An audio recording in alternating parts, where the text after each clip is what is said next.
welcome back to our channel. Jason is back cleaning with me today. We haven't done this for a while. We haven't really needed to. And we just were not lazy this morning, just came down a little bit later than normal because the kids were already up and early, and they were already up early, and they kind of just do their own thing. So we got behind just one load of dishes, and we are just going to, I don't know, tidy up. The kitchen really needed it, so we thought let's do it.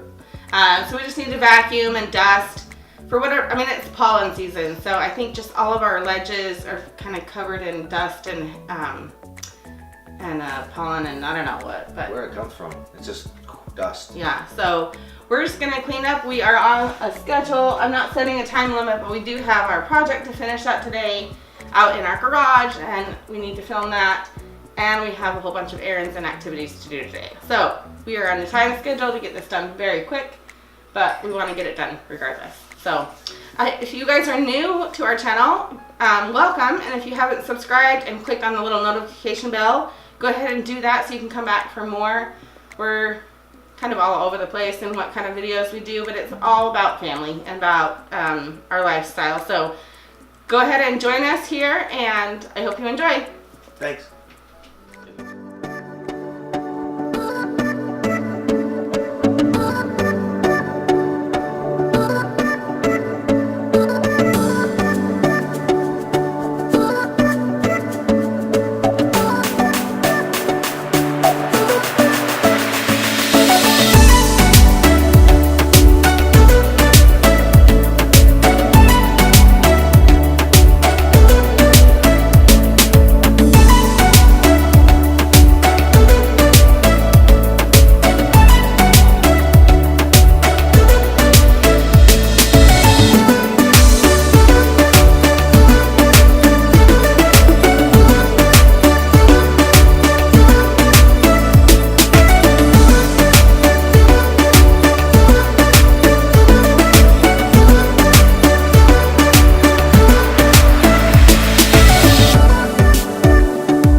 That's like a saucy hamburger or something. Put it in the Probably. fridge. How long has it been sitting there? No, just yesterday. Kaylee liked Overnight. it. Kaylee liked it. She said it would be Jason, good. you It's can't spicy. eat it if it's been sitting. No, throw that away. It's not safe. It's chicken. Go and get it and throw it away. Okay, so go and get it out of the fridge. You don't eat chicken overnight. It's left out. No! That's so gross. Talk to Kaylee if she gets upset. I'll buy her a new chicken sandwich. I quickly take her down to the Toys R Us. Take her to Chick-fil-A. I'll take her there.